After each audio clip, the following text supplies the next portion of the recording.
Hello and welcome to another episode of Studio Survival Guide. My name is Sam, I'll be your Logic engineer today, and in this episode we're going to be looking at creating a new track in Logic, whilst examining the options that are available whilst doing this.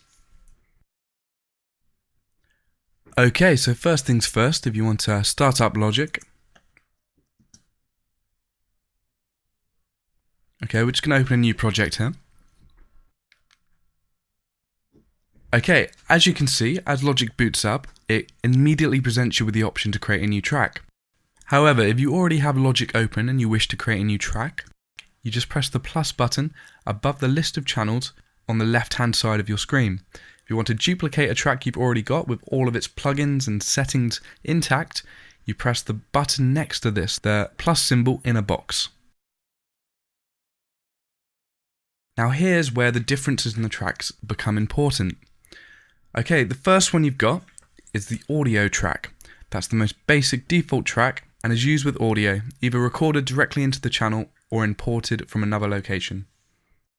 Second to that, we have the software instrument track.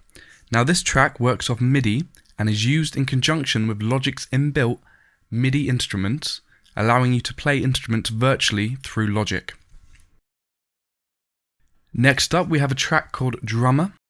Now this is a relatively new feature to Logic X. It involves the new MIDI instrument of the drummer. This track is dedicated purely to that instrument and auto-generates MIDI drums to fit the other music you have in your project. External MIDI is a little bit more advanced. It allows other programs or external hardware to control the MIDI instruments among other things in Logic X. And finally, the guitar and bass channel is very similar to the audio channel. It just comes set up with a preference for guitar or bass, as this is one of the most commonly recorded audio instruments.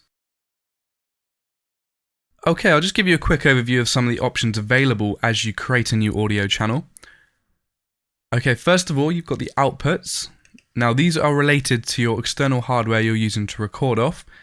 And as my hardware only has two outputs, this gives me the option of either using them both for stereo setting or individually for mono. The same applies with the inputs on the left, which refer directly to your hardware, giving you the option of as many inputs as your hardware actually has. So again, for example, as mine only has two inputs, I can either have them both as a stereo input or individually as two mono inputs. Okay, just below this, we've got the bus option. Now, a bus feeds into an auxiliary channel, and you'll only hear the output of a bus if an auxiliary channel has an output set to your external monitors. Buses are quite an advanced technique, and they're helpful for things such as sidechaining compression, or sending multiple sounds to one effect, which can help to lessen the load on your processor when working in Logic. The ascending checkbox relates directly to how many inputs or outputs your hardware has.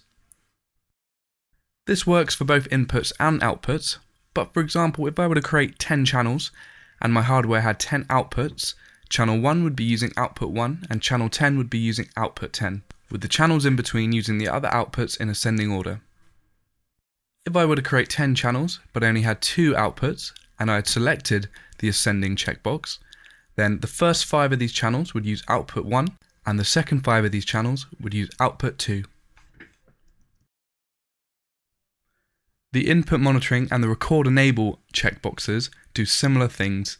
If these are ticked when the channel is created, then the record enable button allows for instantaneous recording of audio, and the input monitoring allows for instantaneous monitoring of whatever audio is being fed into the newly created channel. Okay, the open library checkbox, if selected, will literally just open the library of sound effects and MIDI instruments to the left of the channel strip when the channel is created. And finally, right at the bottom of this box is the option to create multiple tracks. This works by simply creating as many tracks as you have entered into this box. So if I wanted to create 20 tracks, I'd type in 20. If I just wanted to create one, I'd just leave it as 1. Okay, thanks for watching today, guys, and we'll see you next time.